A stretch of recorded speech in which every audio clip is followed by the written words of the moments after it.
Hello everyone, welcome to my channel.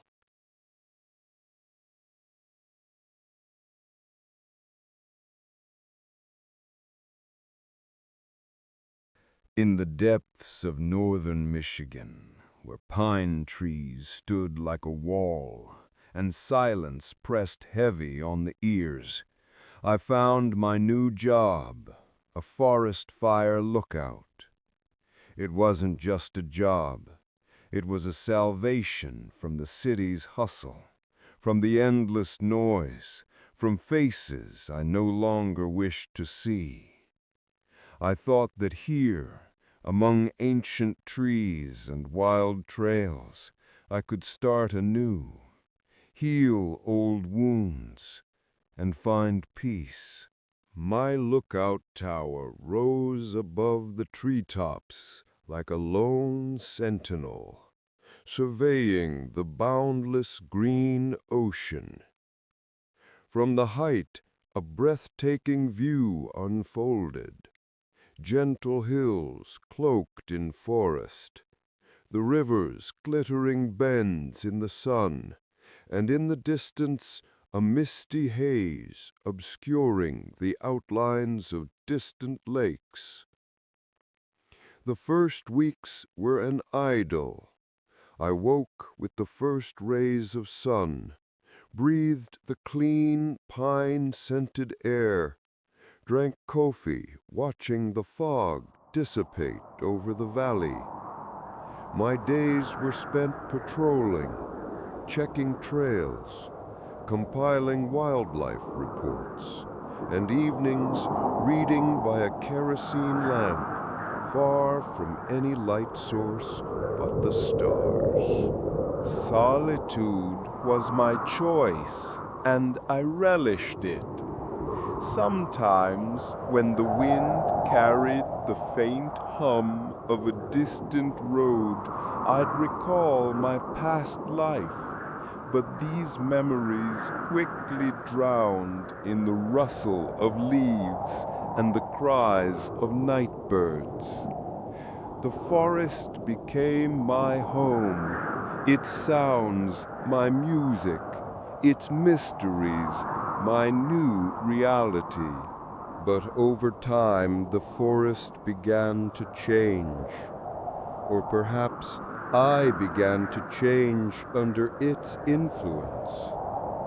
The first warning sign was a whisper, barely perceptible, like the rustle of autumn leaves. It seemed so distant that I attributed it to the play of the wind, to fatigue, to an overactive imagination. But the whisper grew more insistent. Sometimes it sounded as if someone was uttering my name, softly and drawn out, like an echo. I started searching for the source. I scoured the entire vicinity of the tower, examined every clearing, looked under every bush. Nothing. Only trees, stones, dead leaves, emptiness. My sleep became restless. At night, I often woke with a sense of presence. I'd open my eyes in complete darkness, and it seemed I wasn't alone in that tiny room 30 meters high. My heart pounded, blood throbbed in my temples. I'd light the lamp, examine every corner, but, as always, found nothing. Just shadows playing on the walls, creating bizarre images. I tried to convince myself it was fatigue, nerves, the effects of too long an isolation.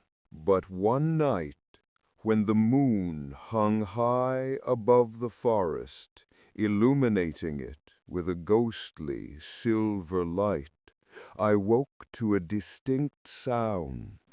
It was like a faint scraping, as if something sharp was being dragged across wood.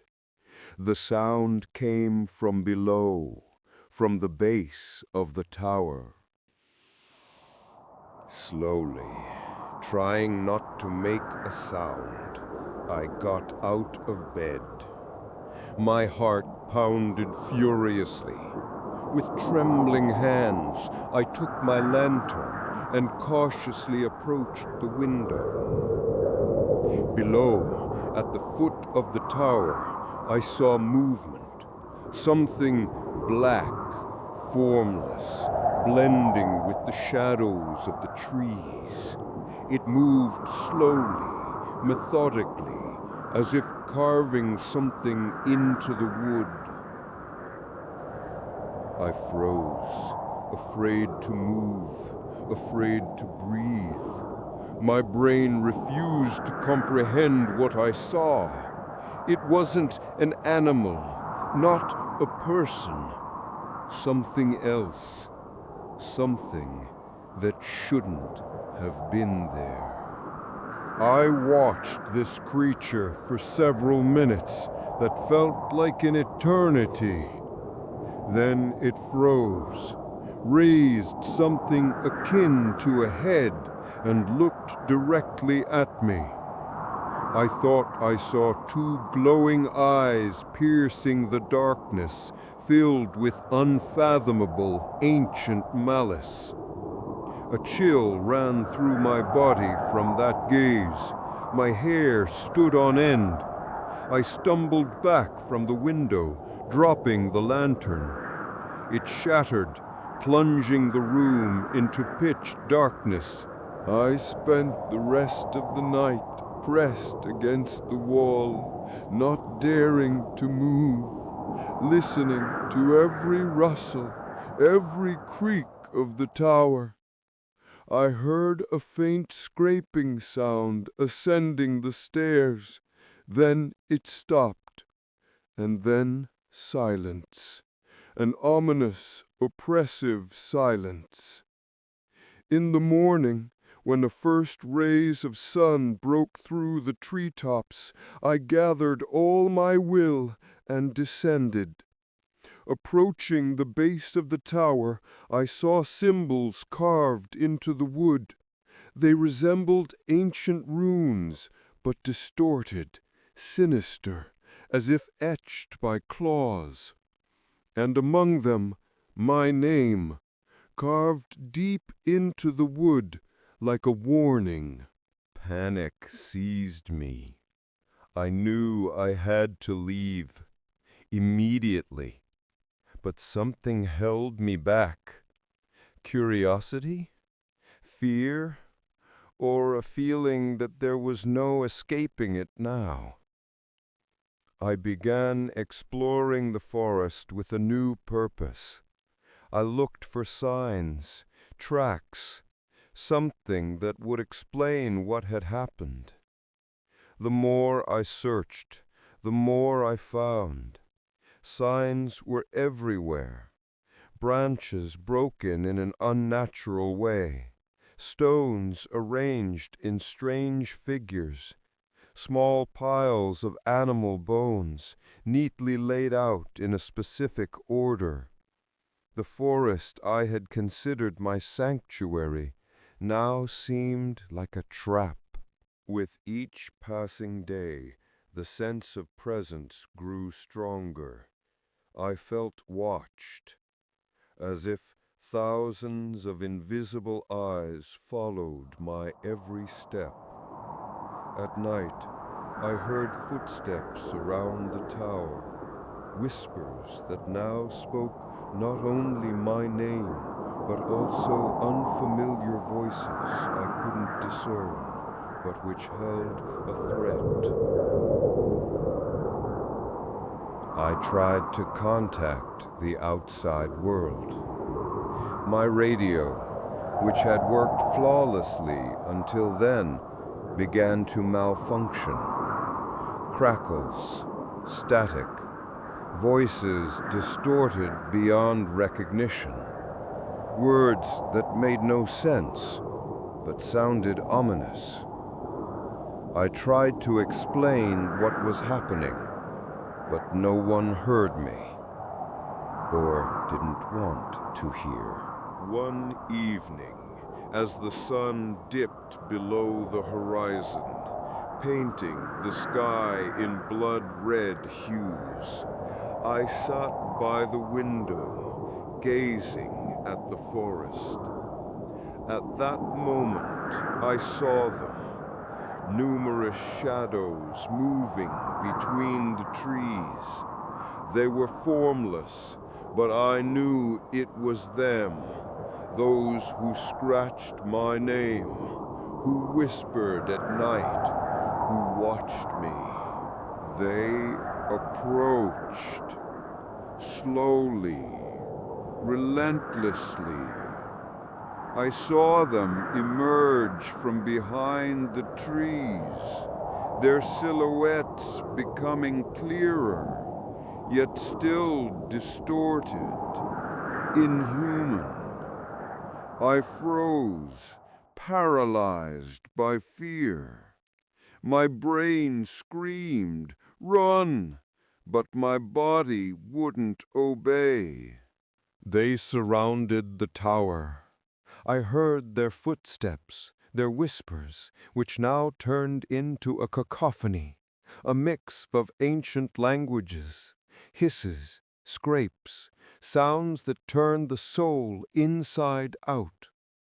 I saw their dark silhouettes ascend the stairs, slowly, step by step. With each step, they drew closer. I heard their claws scraping against the wood, their heavy bodies rubbing against the walls. I huddled in the farthest corner of the room, curled into a ball, eyes closed, praying it was all a dream. But it wasn't a dream. It was real. The door burst open. I didn't dare open my eyes. I felt their presence, their cold breath, their scent, the smell of damp earth, decomposition, and something else, something so repulsive words cannot describe. I waited for the end. But the end didn't come. Instead, I felt a light touch, cold as ice, yet soft. It touched my cheek, and at that moment I opened my eyes. A creature stood before me. It was unlike anything I had ever seen. Tall, thin, with long, clawed limbs. Its skin was pale, almost translucent. Its eyes black, bottomless, pupilless. It looked at me, and in its gaze there was neither malice nor curiosity, only ancient, indifferent knowledge. It raised its hand, and on its palm I saw my name carved, exactly like the one on the wood at the base of the tower. And then it spoke a word, a single word that I didn't understand, but which chilled me to the core. It wasn't just a word. It was a verdict. After that, the creatures began to leave. They descended the stairs, their footsteps fading into the distance. I remained alone, trembling, depleted, but alive. Physically alive, but something inside me died that night. I don't know what it was. I don't know where they came from or what they wanted. I only know that I can never forget their gazes, their whispers, their touch. I fled the forest at dawn, leaving everything behind. I left my job, my belongings, my past life. I drove without stopping until I reached civilization, to the noise, to people. But even here, among the crowd, I feel their presence. I hear their whispers in the city noise, see their shadows in every dark alley. Sometimes at night I wake to a chill on my cheek, and then I know they haven't forgotten me, and that sooner or later they will come again, and then I will have to pay for my curiosity, for daring to go too deep into their forest, into their world. I know it sounds like a madman's ravings, but I saw it, I lived it, and I know that beyond these pines, deep in the Michigan forests, lurks something ancient, something evil, something waiting for its hour to make itself known again. And I, the forest lookout, was just one of those who accidentally glimpsed beyond the veil, saw what was not meant for human eyes, and am now condemned to remember forever. The smell of pines now associates for me not with purity and freshness, but with decay and fear. I can no longer look at tall trees without imagining shadows hiding behind their trunks, waiting, watching. Every time I hear the rustle of leaves, I flinch, anticipating the familiar whisper that once seemed like just wind. I tried to tell about it. I told my loved ones, former colleagues, even tried to consult specialists, but they all looked at me with pity, with sympathy, like someone who had experienced severe stress and now needed help. They spoke of hallucinations, of paranoia, of how loneliness can greatly affect the psyche. But none of them believed me. None could imagine the abyss of horror I had seen in the depths of the forest. I had to accept it.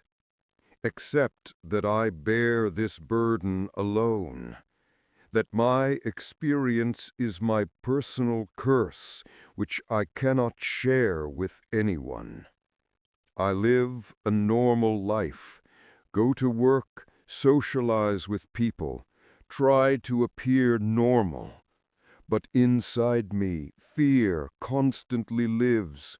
Fear that one day I will again see those black eyes, hear that ancient whisper. I no longer sleep peacefully. Every night I awake from nightmares, reliving that night in the lookout tower again and again. I see their silhouettes, hear their footsteps, feel their cold touch. Sometimes I think I smell the faint scent of decomposition they left behind. I started noticing strange things around me. Small, insignificant, but unsettling enough to keep me constantly on edge. Accidentally broken branches on trees in the city park, reminiscent of those I saw in the forest. Unfamiliar symbols drawn in chalk on the asphalt, similar to those scratched on the wood. Sometimes when I walk down the street, I think I see something moving in my peripheral vision, but when I turn my head, there's nothing there. I know It sounds like paranoia, and perhaps it is. Perhaps the forest broke me, and now I live in a world of my own fears.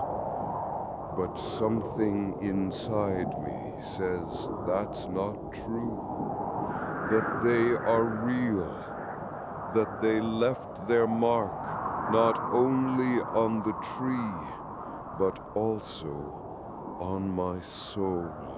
Now I live with it, with constant anticipation, with the feeling of an invisible presence, with the realization that the world is much larger and scarier than I ever imagined. The forest lookout, which was supposed to be my salvation, turned into my personal prison, a prison from which there is no escape, because the enemy is not outside the walls, but within me. I am not writing this for anyone to believe me. I am writing this because I need to express myself, to pour out this horror that gnaws at me from within. Perhaps it will help me, or perhaps it is just another proof that I have gone insane. I don't know how much longer I can hold on. I don't know when they will come again. But one thing I know for sure, I will never be the same again. The forest has left its mark on me, and this mark will be with me until the end of my days, and even after. Hello, everyone. Welcome to my channel.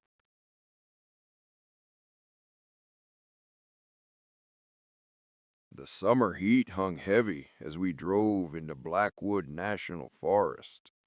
The dusty dirt road wound like a snake between ancient pines, their tops scraping the sky like claws. Connor, as always, was behind the wheel, his fists gripping the steering wheel of the old Ford. Beside him, in the passenger seat, sat Sarah, nervously fidgeting with her backpack strap. I was in the back, sandwiched between two mountains of gear, trying to see something beyond the flickering trees. Connor grunted, glancing at the worn map on the dashboard. The map marks this spot, and the locals I asked pointed this way. The locals who looked at you like you were crazy? I added, recalling the unkind stares we'd caught at the last roadside diner. Connor just grinned. He was always like that, an adventurer who didn't believe in ghosts but happily sought them out. Sarah, his girlfriend, was more cautious, but she was drawn to his reckless energy. And me? I was between them, a photographer, always ready to capture something unusual. The deeper we drove into the forest, the darker it became. Sunlight struggled to penetrate the dense canopy, and the air grew noticeably cooler. The trees stood so close together that they seemed to whisper to each other, their branches intertwined, forming strange, menacing shapes. "Look!" Sarah exclaimed, pointing ahead. Ahead, through the thick brush, we saw the rusty remnants of an old sign.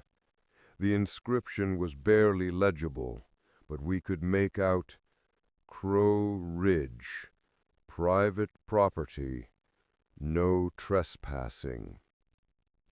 Connor braked, and the car came to a stop. We got out, and the silence of the forest descended upon us. It wasn't an ordinary silence, but one that seemed to swallow sound, making the world around us unnaturally muffled. "Well, this is it," Connor said, his voice a little louder than usual to cut through the oppressive quiet. "Get ready for an adventure, guys." We walked past the sign, and a path, barely visible beneath a layer of fallen leaves, led us deeper into the thicket. With each step, the atmosphere grew heavier. The air seemed permeated with anticipation, something ancient and malevolent. Soon we stumbled upon the first signs of the abandoned campsite. A rusty grill, a leaning wooden table, a couple of dilapidated tent sites. Everything was covered in moss and overgrown with grass, as if nature was trying to reclaim these remnants of human presence. We chose one of the tent sites that seemed relatively flat and began to set up camp. As we worked, I couldn't shake the feeling that we were being watched. Every rustle in the bushes, every creak of a tree made me jump. "Stop being so nervous, Jake," Connor teased, noticing my anxious gaze. "It's just the woods." "Just woods that are rumored to be cursed," Sarah mumbled, but her voice no longer held its former apprehension. She seemed to be succumbing to Connor's enthusiasm. By dusk, we had a small campfire burning. The flames danced in the darkness, casting strange shadows on the surrounding trees. We ate canned chili and told stories. Connor, as always, was in his element, recounting his past adventures. I sat staring into the fire, but my thoughts were far away. I still felt that gaze. It was more than just nerves. It was a premonition. As night fully descended, the forest around us came alive, not with the sounds of animals, but with something else. In the distance, we heard strange, dull thuds, as if someone was methodically hitting a tree. "What's that?" asked Sarah, pressing closer to Connor. Connor frowned. "No idea. Probably a woodpecker or—" Suddenly, the sounds stopped. Silence descended upon us again, but this time it was filled with tension. Then, from deep within the forest came a piercing, unnatural howl. It was far from an ordinary coyote's howl. There was something deeply primal, inhuman about it. Sarah screamed. Connors stood up, holding a branch like a club. "Hey," he shouted into the darkness, "is anyone there?" In response, only the echo of his own voice, swallowed by the forest. We sat by the fire, listening to every rustle. But there was no more howling, no more thuds, only the whisper of the wind in the treetops, which now seemed sinister. "Maybe it's just animals?" Sarah tried to say, but her voice sounded unconvinced. Connor shook his head. "I've never heard anything like it." We slept little that night. Every few hours I would wake up, feeling like someone was watching us. I even went out of the tent to look around, but always saw only darkness and the ghostly silhouettes of trees. The next morning, with the first rays of sun, our fear receded a little. We decided to explore the campsite further. Maybe we could find an explanation for the strange sounds. We discovered an old moss-covered well and a dilapidated ranger's hut. Everything was covered in a thick layer of dust and dirt. Inside the hut, we found some old tools, torn maps, and a thick book whose cover had almost completely disintegrated. Connor carefully picked up the book. It was a diary. The pages were yellowed and covered in small, illegible handwriting. "This looks like a ranger's diary," he said, flipping through the pages. "Some of the entries are very strange." We sat on a log by the hut, and Connor began to read aloud, stumbling over faded ink and outdated phrasing. The diary belonged to a Thomas Black who worked as a ranger in Crow Ridge in the early 20th century.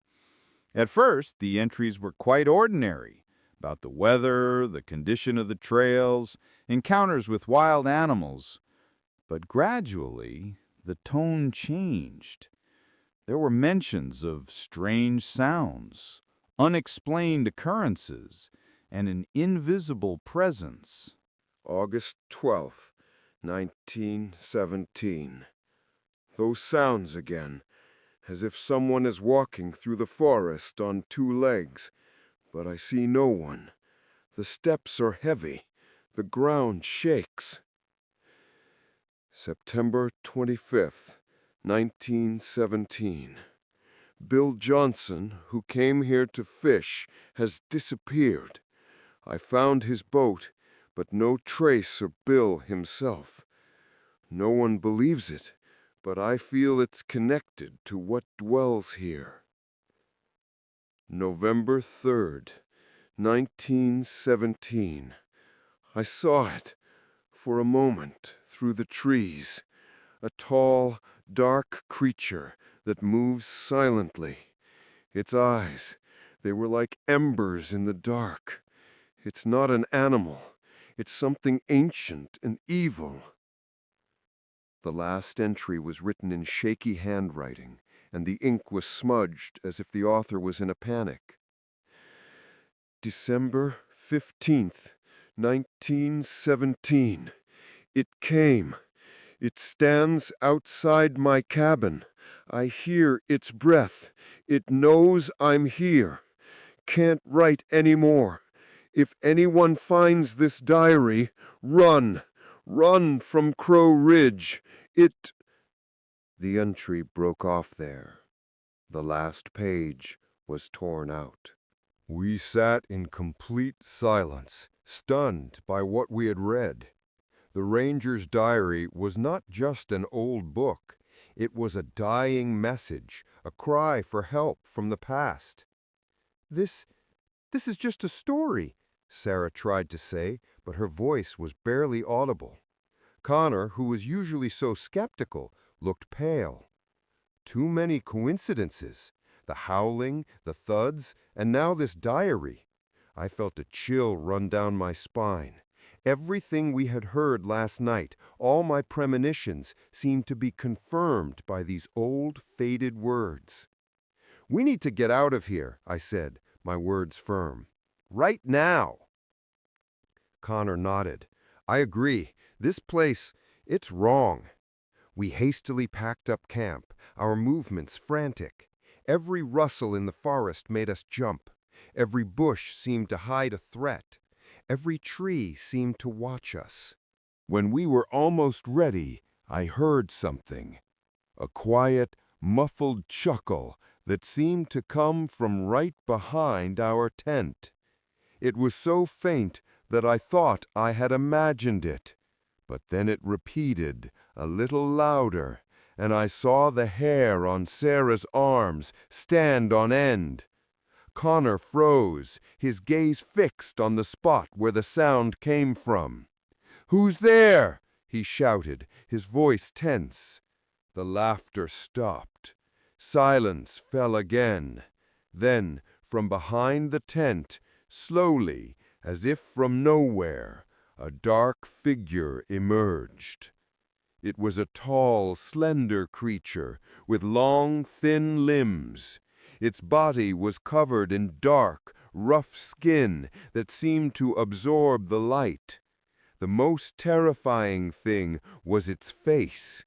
It had no eyes, just two empty, dark sockets, and a wide, unnatural smile, revealing rows of razor-sharp teeth. It looked at us, and its smile widened. Then it made a sound that was both a hoarse whisper and a piercing howl that chilled us to the bone. "Run!" Connor yelled, and we bolted. We ran headlong, without looking back, through the thick undergrowth, stumbling over roots and branches. Fear gave us strength, but we knew it wouldn't last long. We heard it behind us, heavy footsteps, raspy breathing, and occasionally that terrible, muffled chuckle. The forest around us seemed to have changed. The trees grew denser, their branches clutching at our clothes, trying to hold us back. I looked back over my shoulder and saw it following us, easily overcoming obstacles that were agonizing for us. Its dark silhouette flickered between the trees, relentlessly approaching. Sarah tripped and fell. Connor immediately stopped to help her. I stopped too, knowing I couldn't leave them. The creature was just a few meters from us. It stopped, its grin widening even further. I could feel the cold emanating from it even at a distance. "What is it?" Sarah whispered, her eyes wide with terror. Connor pulled a small pocket knife from his pocket, but it was useless. What could steel do against such a creature? It slowly raised its long, bony arm, pointing at us. Then it opened its mouth, and a stream of dark, viscous shadows poured out, beginning to coalesce in the air. It was something out of the worst nightmares. Something that should never have existed. Suddenly, from nowhere, a sharp sound rang out. It was the sound of a gunshot. The creature recoiled, its body twitching. The shadows it had been emitting dissolved into the air. Then, from deep within the forest, an elderly man appeared with a rifle in his hands. He was dressed in old, worn clothes and looked as if he had spent his entire life in the woods. "Get out of here!" he shouted, his voice hoarse but full of determination. "It will be back!" We didn't need a second invitation. We bolted again, past the old man, who continued to stand there, covering our retreat. We heard another shot, and then a creepy, inhuman scream that seemed to shake the entire forest. We ran until our lungs burned, until our legs refused to obey us. We burst onto the same dirt road we had come in on, and there our car seemed like a beacon of salvation. We jumped in. Connor started the engine and we sped away, dust flying from under the wheels. We didn't look back. We just drove until we were out of Blackwood Forest, until we saw the first signs of civilization. When we finally stopped at a gas station, a few miles from the forest, we were dirty, scared, and shaken to our core. We never found out what happened to the old man who saved us. We never found out what that creature was.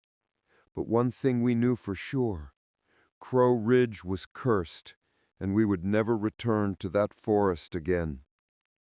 Many years have passed since that day. Connor, Sarah, and I finished university, started our lives, but the memories of Crow Ridge never left us. Every time we return to nature, every hike in the forest is always accompanied by that shadow of terror we experienced. Sometimes at night, when I lie in my bed, I can still hear its laughter, and I still see its empty eye sockets and its terrible smile. And I know it's still there, deep in Blackwood Forest, waiting for the next group of unwary travelers who dare to step into the shadows of Crow Ridge. Hello, everyone. Welcome to my channel.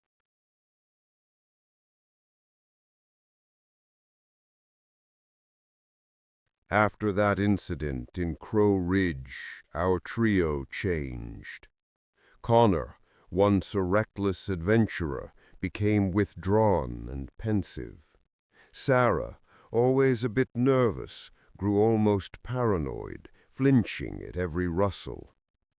I myself couldn't sleep peacefully anymore, constantly waking from nightmares where I saw that creature again, its empty eye sockets and a chilling smile. We tried to talk about it, but words seemed insufficient to describe the horror we had experienced. We tried to convince ourselves it was just a bad dream, a collective hallucination caused by fear and lack of sleep. But we knew the truth. We had seen it, and it had seen us. I abandoned photography for several months. Every time I picked up my camera, I saw not the world around me, but that dark figure flitting between the trees. The light seemed unwilling to cooperate anymore, leaving all my photos dim and gloomy, as if the shadows of Crow Ridge haunted me, even in my work. One evening, almost a year after our ill-fated trip, we gathered at Connor's house. The atmosphere was heavy, saturated with unspoken fear. "I think we need to go back there," Connor said, breaking the long silence. Sarah gasped. "Are you crazy? We almost died."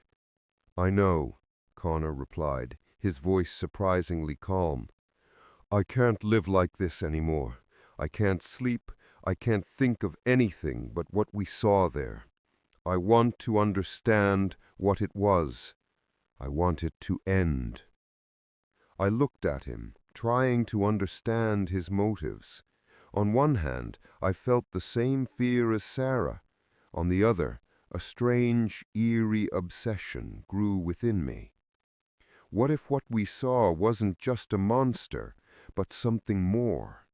What if it was something that could be explained, understood, and perhaps even stopped? "What do you propose?" I asked, my voice hoarse. "We'll go back there," Connor said. "But this time we'll be ready. We'll learn more. We'll find answers. I've already found something." He pulled several old books and a stack of printouts from his backpack. These were articles from local newspapers, clippings from archival documents, and even a few pages written in a strange, ancient language I couldn't decipher. "I've been digging through the archives," Connor explained. "Crow Ridge isn't just an abandoned campsite. This place has a long, dark history. Long before white settlers arrived here, this land belonged to Native American tribes." He pointed to one of the articles. "It talks about a tribe that called themselves the Children of the Night. They believed this forest was the boundary between our world and the spirit world, and they spoke of a creature they called the Shadow Hunter. It fed on fear and despair, and it guarded this boundary." I felt goosebumps prickle my skin. "The Shadow Hunter."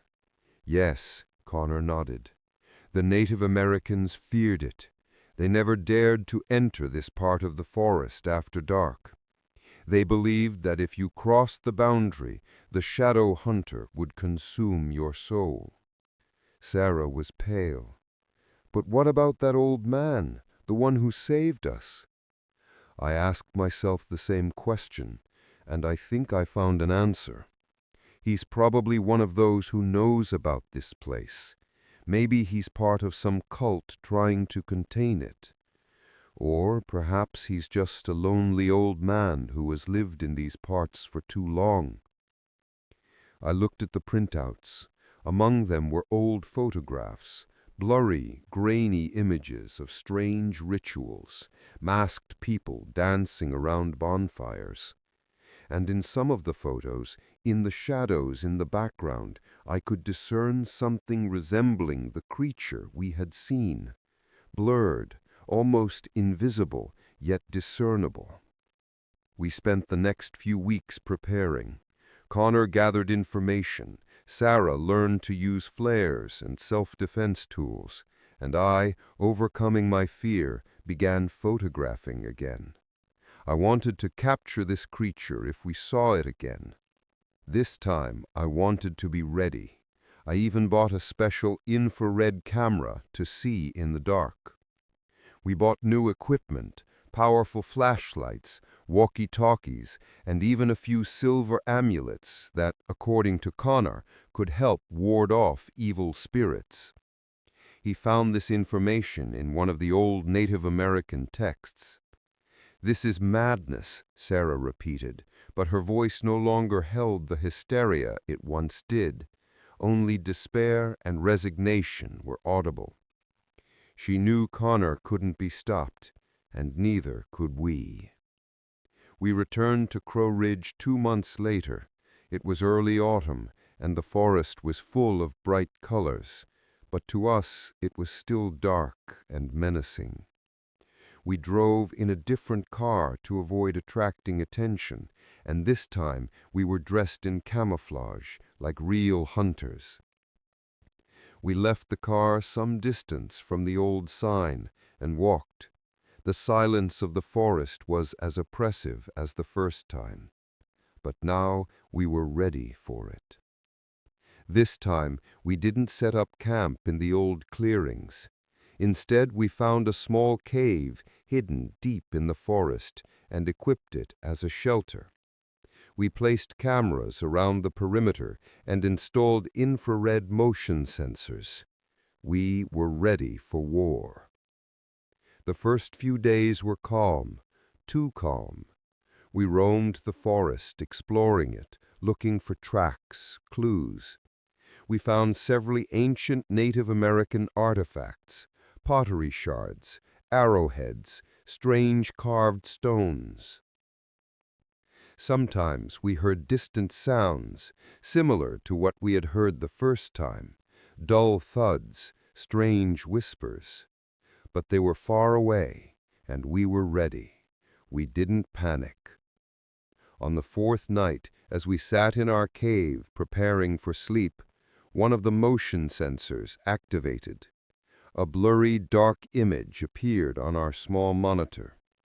"It's here," Connor whispered, his voice tense. We grabbed our weapons, flashlights, a can of bear spray, and even a small shotgun Connor had bought specifically for this expedition. We slowly exited the cave. The night was moonless, and the forest was shrouded in impenetrable darkness. Our flashlights only illuminated small areas from the gloom. A howl echoed from deep within the forest. It was the same howl we had heard the first time. But now it was closer, much closer. We moved towards the source of the sound, our hearts pounding furiously. We passed trees that seemed to reach out with their gnarled branches, as if trying to grab us. Then we saw it. It stood in the middle of a small clearing, its dark silhouette outlined against the night sky. It was even taller than I remembered, its long limbs appearing unnaturally bent. Its smile was even wider, even more horrifying.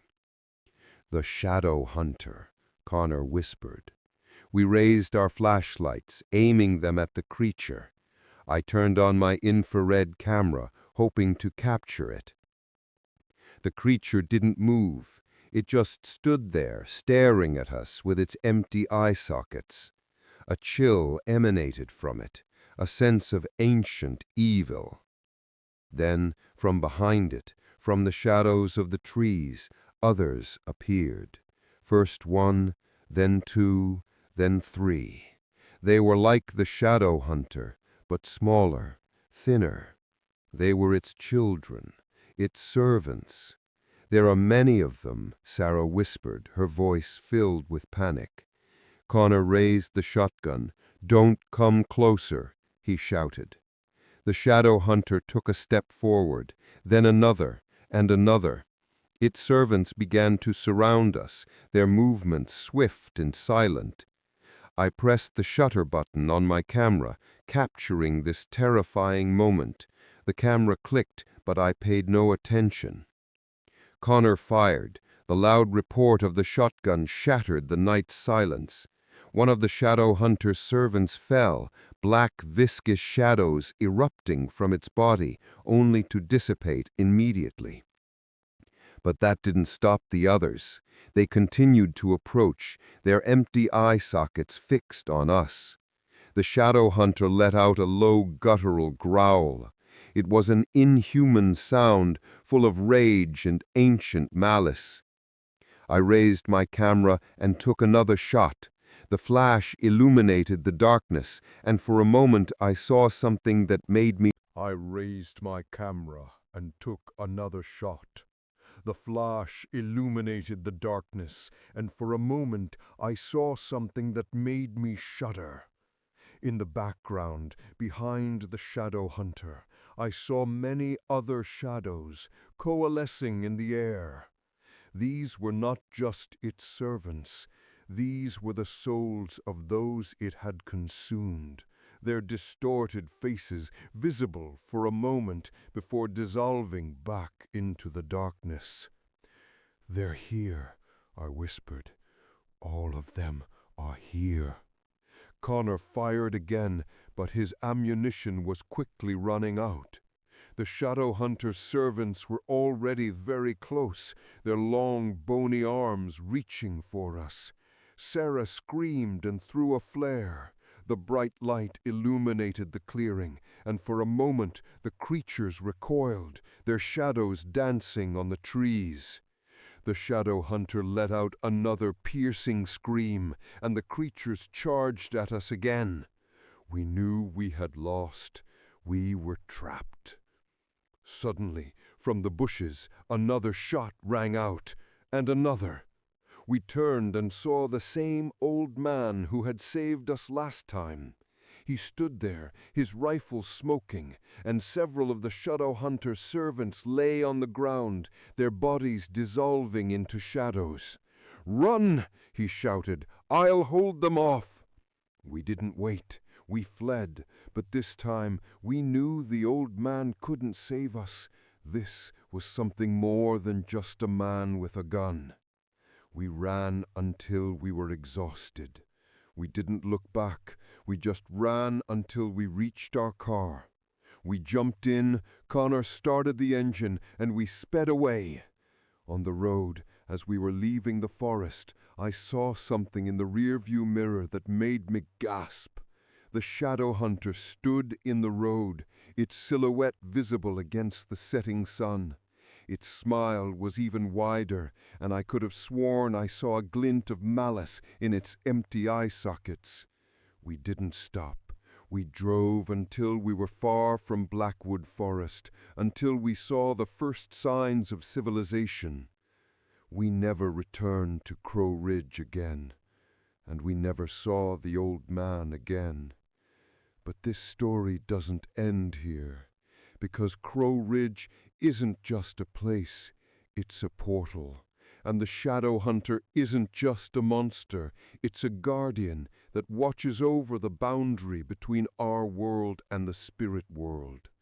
And sometimes, when the boundary weakens, it can pass through. We saw it, we survived it, but we can never forget.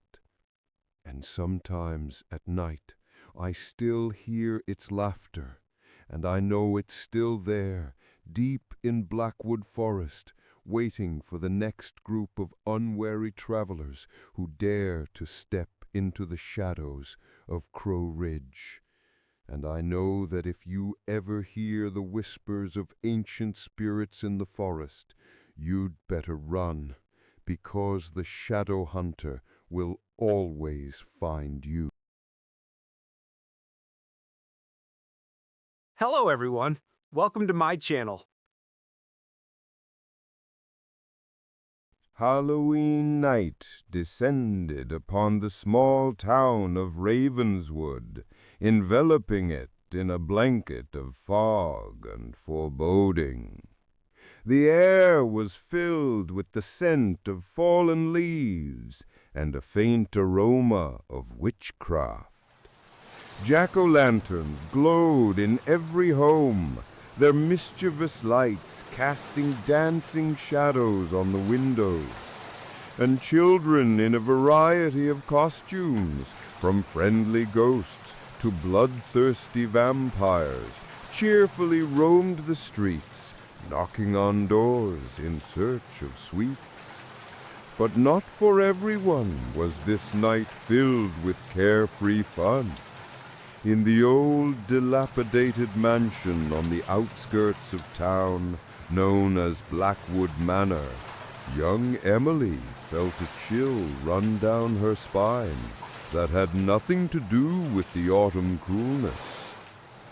Blackwood Manor was cursed, or so the local legend claimed.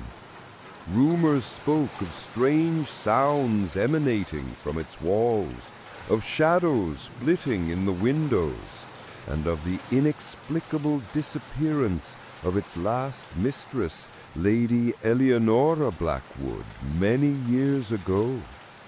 Emily, a young and fearless artist, had come to Ravenswood to rent the mansion for Halloween, hoping to find inspiration for her new series of paintings. She was drawn to the grim beauty of the old house and its eerie reputation. She sat in the spacious living room, where the furniture was covered with white sheets, like ghostly figures frozen in time. Outside, the wind howled, and the old trees swayed like bony fingers scraping at the glass. Emily tried to focus on her sketchbook, but her thoughts constantly returned to the stories she had heard about Blackwood Manor. The locals had warned her, strongly advising her to stay away from the place, but her curiosity was stronger than her fear. Suddenly, a creak. Emily flinched and looked up. The sound seemed to come from deep within the house, from somewhere above. Her heart pounded faster. She tried to convince herself it was just the old house settling in the wind, but the feeling that she was not alone grew stronger. She picked up a flashlight from the table and resolutely headed towards the stairs. With each creaking step of the old wood, her resolve diminished, giving way to mounting fear. Shadows danced around her, creating illusions of moving figures. On the second floor, the corridor was plunged into deep darkness. Emily's flashlight picked out old portraits on the walls from the gloom, stern faces of long-dead Blackwoods, their eyes seemingly following her. She passed several rooms, each closed and holding its own secrets. Finally, she stopped at the last door at the end of the corridor. A coldness emanated from it, penetrating her skin, despite the house having no heating. There was no handle on the door, only an old iron bolt that looked as if it hadn't been touched in decades. Emily felt an inexplicable pull towards this door, as if an invisible force was drawing her in. She ran her hand over the cold wood, covered in a layer of dust. The bolt was rusted, but to her surprise, it yielded. With a loud creak that echoed through the house, the door slowly opened.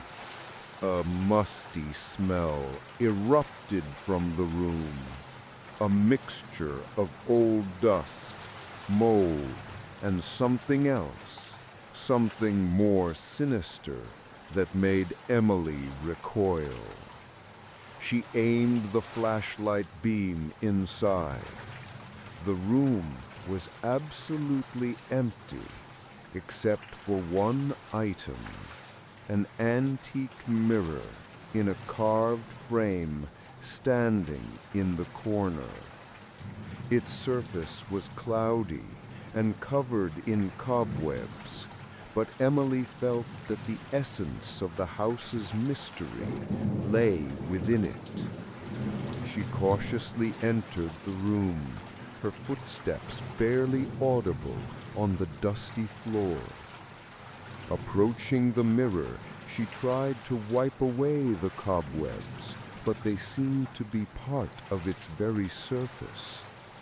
When she looked into the mirror, her reflection was distorted, as if she were looking through thick water. But it wasn't this that struck her most. Behind her reflection, deep within the mirror, she saw another figure. It was a woman in an antique dress, her face pale and her eyes deep and sad. She looked as if she were made of mist and shadows. Emily recoiled, her heart pounding wildly in her chest.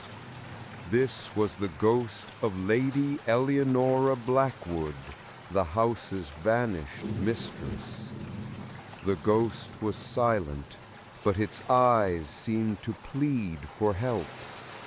Emily tried to convince herself it was just a trick of light and shadow, but fear permeated her to the bone. She turned to flee, but the door through which she had entered slammed shut with such force that a crash echoed through the house. Emily realized she was trapped. Panic began to engulf her. She rushed to the door, trying to open it, but the bolt was locked, and no matter how much she tugged at it, it wouldn't budge. She turned back to the mirror. The ghost was still standing there, its face full of sorrow. Emily felt that the apparition was trying to tell her something, but couldn't. Suddenly, the mirror began to glow from within. The cloudy surface cleared, and Emily saw images changing within it, like pages of an old book. She saw Lady Eleonora, alive and beautiful, in the arms of a young man who was not her husband. Then she saw Lord Blackwood's angry face, his eyes burning with fury. The scenes changed quickly. Secret meetings, hot whispers, then arguments, screams, and finally Lady Eleonora, standing before that very mirror with an expression of terror on her face. The last thing Emily saw was a man's face, distorted with malice, and a shadow raising a knife. The mirror went dark, leaving Emily in complete darkness. She realized that the ghost of Lady Eleonora did not want to scare her. It wanted to tell her story, a story of murder. Lord Blackwood had killed his wife, and then, most likely, hidden her body so that no one would know of his crime. But where? Emily looked around the empty room, trying to find some clue. She ran her hand over the walls, over the floor, but found nothing. She looked at the mirror again. Perhaps the key was in it. She touched the cold surface. At that moment, she felt a slight gust of wind, though all the windows in the room were closed. Suddenly, on the floor next to the mirror, Emily noticed a small crack in the wooden floor. She knelt down and struggled to pry up a board. Beneath it was a small hiding place. Inside lay an antique leather-bound diary and a rusty key. The diary belonged to Lady Eleonora. Emily began to read, and each page revealed an increasingly tragic story. Lady Eleonora was unhappy in her marriage to the cruel and despotic Lord Blackwood.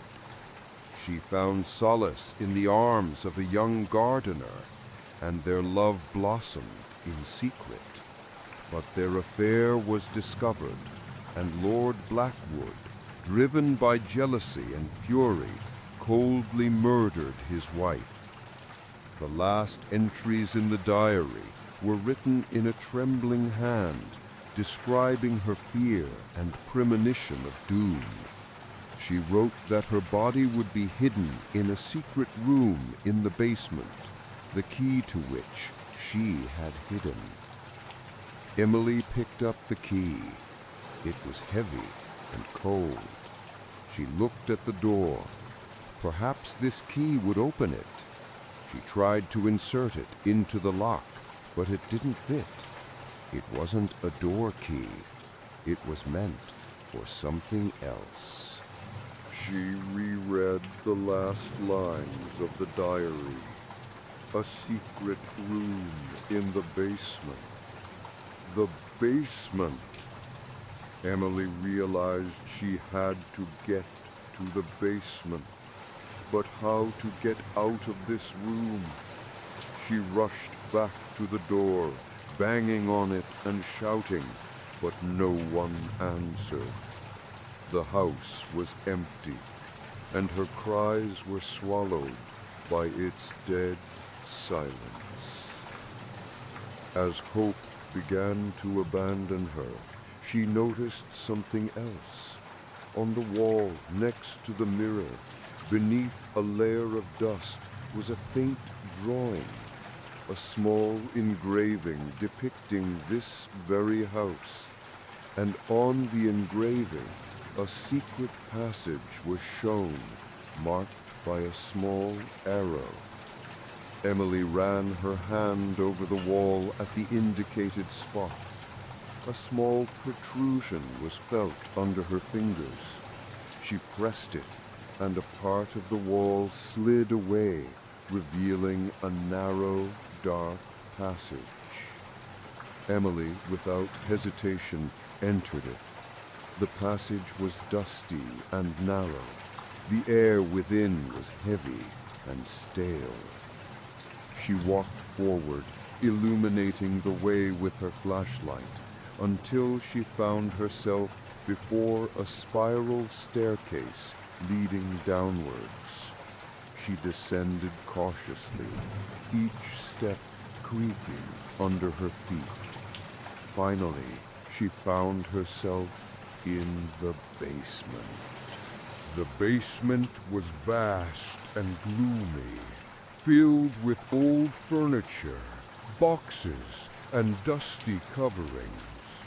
The air smelled of dampness and something else, something heavier, that made Emily feel nauseous. She walked among these objects, searching for the secret room. She ran her hand over the walls, trying to find anything unusual. Finally, in the farthest corner of the basement, she found another door, hidden behind a pile of old sacks. This door was made of thick oak, and it had a heavy iron lock. Emily took out the key she had found in the diary, and to her relief, it fit. With a loud click, the lock opened. Emily opened the door. Inside was a small room, absolutely empty, save for one thing, a stone coffin that stood in the center. The walls of the room were covered with old, faded frescoes depicting scenes from Lady Eleonora's life, her wedding, her secret meetings, and finally, her death. Emily approached the coffin, her heart pounding like crazy. She lifted the lid. Inside lay a skeleton, dressed in the remnants of an antique gown. On the skeleton's finger was a sapphire ring, the very ring Emily had seen on Lady Eleonora's finger in the portrait. Emily felt a wave of relief. She had found Lady Eleanor's body. Now justice could prevail. She closed the coffin and began to look for an exit. She returned to the basement and found the stairs leading up into the house. When she ascended to the first floor, the house seemed different. The air was lighter, and the shadows no longer seemed so sinister. Emily felt that she had completed her mission. She called the police, reporting her gruesome discovery. The next morning, when the police arrived, Emily told them the whole story. The investigators were skeptical, but when they descended into the basement and discovered the secret room with Lady Eleanor's body, their doubts vanished. The investigation was reopened, and, thanks to Lady Eleanor's diary, Lord Blackwood was posthumously accused of murder. That same night, as Emily packed her belongings to leave the house, she re-entered the room with the mirror. The mirror was clean, free of cobwebs, and her reflection was clear. But beyond her reflection, she saw another figure. It was Lady Eleanora, but now her face was calm and happy. She smiled at Emily, her eyes shining with gratitude. Then she slowly dissolved into the air. Emily understood that the ghost of Lady Eleanora had finally found peace. Emily left Blackwood Manor, but the memories of it stayed with her forever. She painted a series of pictures depicting Lady Eleanora and her tragic story. These paintings brought her fame and recognition, and Blackwood Manor, after its curse was lifted, became known as a place where souls find peace. Every Halloween, the residents of Ravenswood remember the story of Lady Eleanora and the brave artist who helped her find peace. And if you ever find yourself in Ravenswood on Halloween night, you might hear the whisper of the wind, which, they say, carries Lady Eleanora's words of gratitude, for she has finally found her eternal rest. In the end, Emily not only found inspiration for her paintings, but also uncovered a long-standing mystery, bringing justice to a long-dead soul. And though Blackwood Manor would forever remain in her memory as a place where she confronted the supernatural, it also became a place of healing and inspiration for her.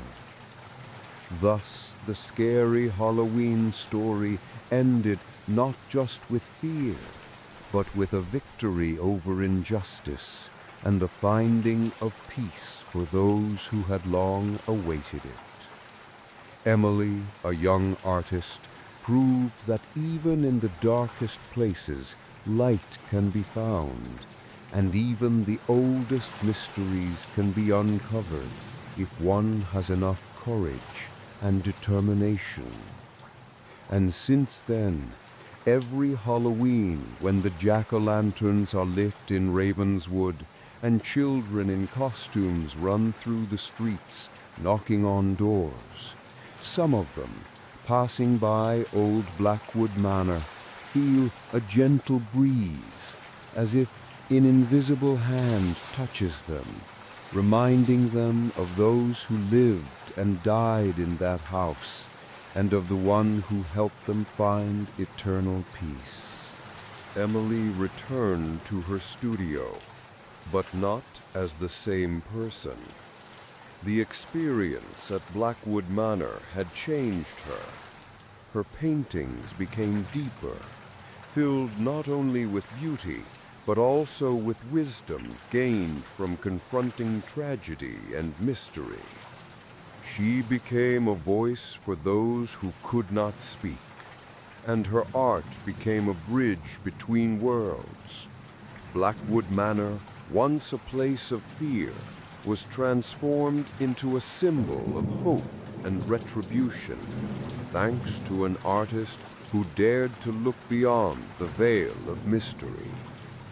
She felt that her mission in Ravenswood was not a coincidence. She was led there by an invisible force, perhaps Lady Eleanora herself, seeking help. Emily became part of this story, its guardian, and her brush became a tool for immortalizing the truth. And now, every year on Halloween, Emily returns to Ravenswood. She doesn't stay in Blackwood Manor, but she comes to it to place a bouquet of fresh flowers at its doorstep. This is her tribute to Lady Eleanora, her way of saying thank you for the inspiration, for the wisdom, for opening her eyes to a world beyond the ordinary. She looks at the old house, which was once full of fear, and now emanates tranquility. Shadows no longer dance in the windows, and the wind doesn't howl so eerily. Blackwood Manor, once a symbol of a curse, has become a symbol of redemption. And if you listen closely, you can hear a faint whisper carried on the wind on Halloween night. These are not ghosts. These are not spirits. These are the voices of those who remember, who believe in justice, and who know that even the darkest stories can have a bright ending. Emily, meanwhile, continued to create. Her paintings, inspired by that night, became a profound reflection of the human spirit, its struggles, sufferings, and ultimately its finding of peace. She painted not just portraits, she painted souls, and each of her works was dedicated to those who, like Lady Eleanora, found their voice through her art. And so, the story of Blackwood Manor, which began with horror, turned into a legend of hope, justice, and the power of art. And this legend is passed down from generation to generation in Ravenswood, reminding everyone that even on the darkest Halloween night, the light of truth will always find its way, and souls seeking peace will surely find it. All thanks to one brave artist who was not afraid to look fear in the eye. Good night. Don't forget to subscribe to the channel.